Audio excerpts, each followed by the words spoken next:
Our Ontario hubs have been busy as usual, fanned out across the province, and we've got a new team member to meet, so let's get to that right away. From our studio at Western University in London, Ontario, there's Mary Baxter in our Southwest Ontario hub. And here in our studio for the first time, Adam McDowell, our new Ontario Hubs copy editor. Adam, it's good to have you here. Thank you. Thank you. It's great to be here. And Mary, let's not lose you in the shuffle either. Welcome back to our little program here in Toronto. Thanks, Steve. Adam, let's get to know you a little bit. Before you got this job on the hubs, what were you doing? Lots of things. Most recently, I was editing a magazine for Billy Bishop Airport here in Toronto. Along the way, I've managed to write a book about drinks called Drinks: A User's Guide. Which I happen to have in my hot little hands here. How did that happen? It includes cocktails, spirits, wine, and beer for every day and every occasion. That is your work right there. I hear it's a great gift, so I hear.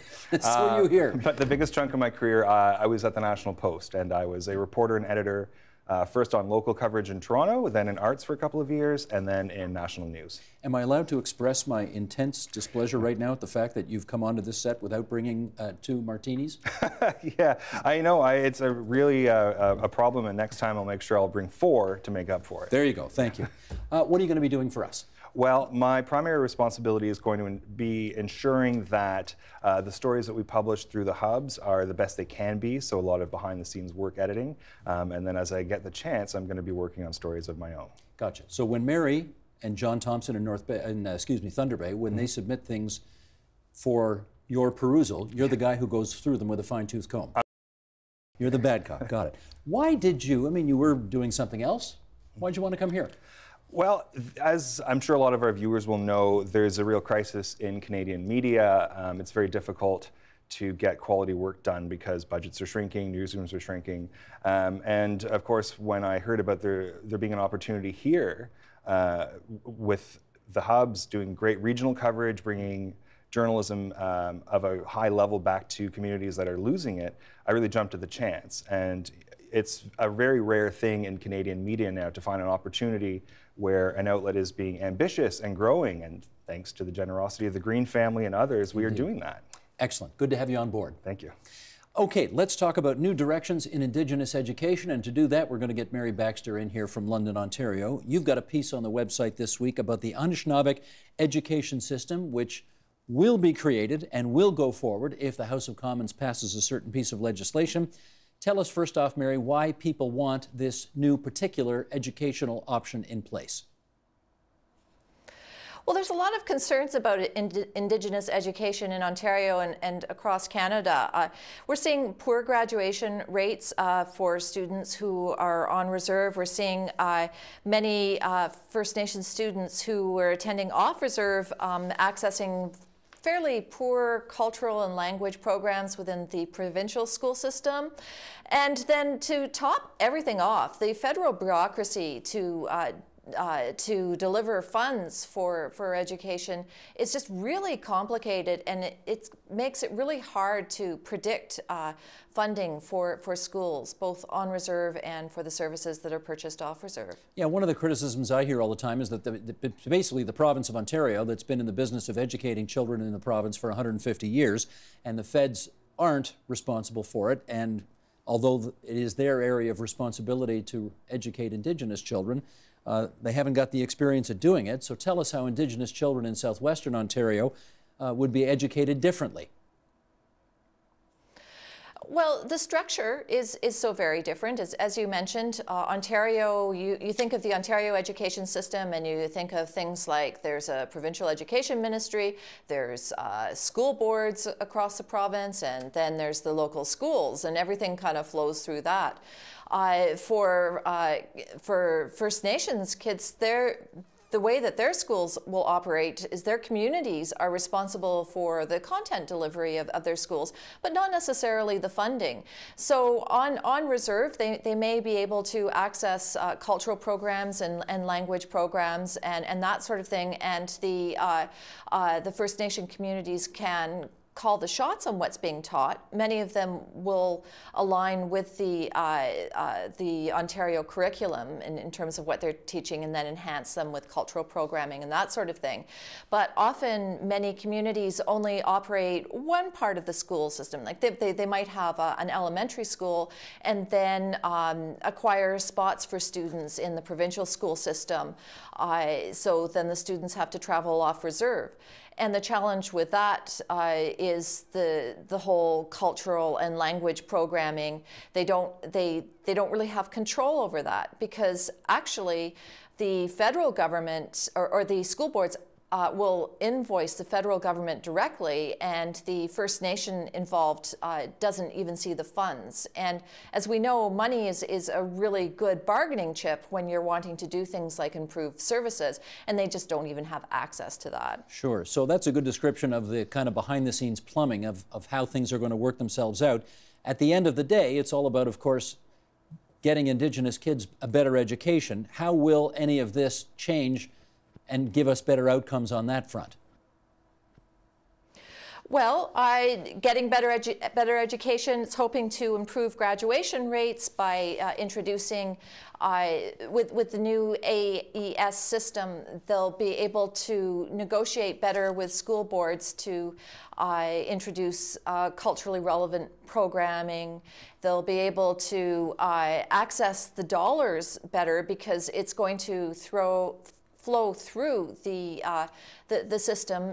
The individual First Nations will still have control over the education, but now they're also going to have control over the money, both on reserve and off reserve, and that's going to make a big difference in terms of purchasing services. And just one more question: all First Nations in southwestern Ontario, are they all on side with this new change?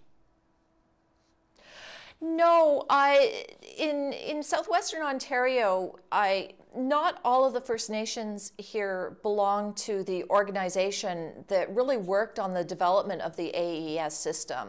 So they're not really involved at all. Others are involved in that organization, but may have chosen to opt out. So for instance, Kettle and Stony Point First Nation, which is north of Sarnia, is a part of that organization, but has opted out because they were a part of a really interesting pilot a few years ago done by the Martin Family Initiative, which is a philanthropic organization based in Montreal.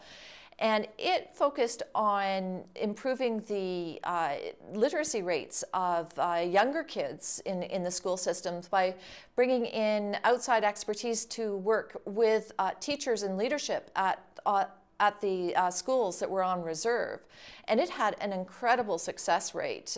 They saw things like kids who went through the Ontario literacy standards testing.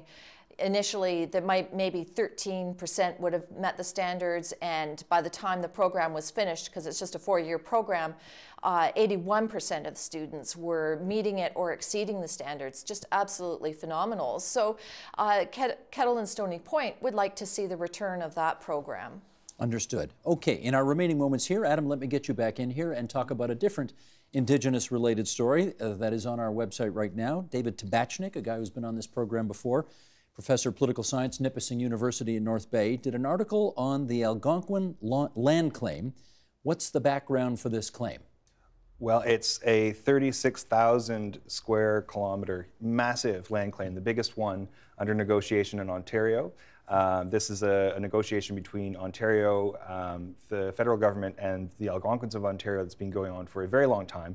Viewers will have heard of it because we've talked about it on the agenda before, and it has been stretched. It's been going on since the early 90s, the negotiations, and the claim was registered in the 1980s. So it's a big, huge area, and it's been going on for a long time. What's the status of it now? Well, there's an agreement in principle. So there was a vote, and a majority of the Algonquins voted to accept the agreement, which involves rights over natural resources, some cash, etc.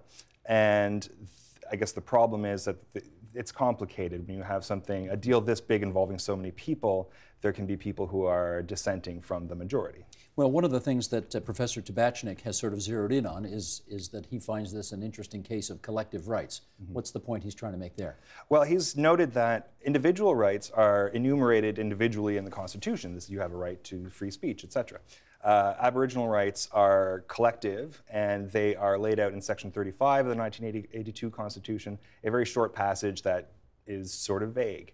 And so we can have these conundrums that come up with group rights where who speaks for a group? What happens when you have a specific part of a group that disagrees with the whole? So in the case of this land claim, the whole of the Algonquins have voted to accept, but then one particular group, the Pikwakanagan First Nation, have voted to reject it. And what's interesting about them is they are the only First Nation reserve in the whole land claim area.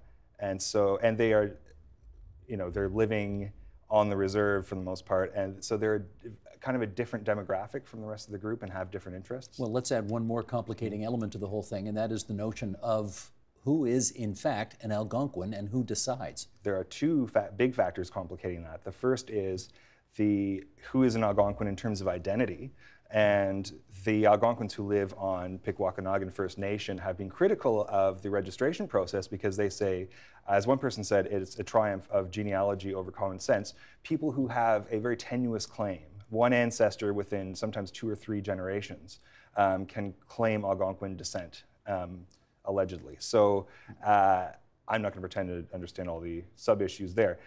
So people have said that you can become an instant Algonquin and therefore register for the benefits under this claim.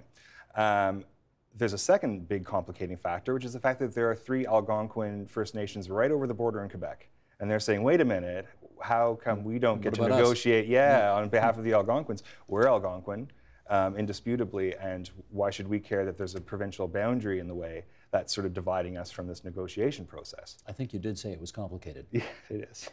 More to be read on this on tvo.org. Good. Okay, Adam, nice to have you here on the program. Mary, good to see you again, and we'll see you again in the future.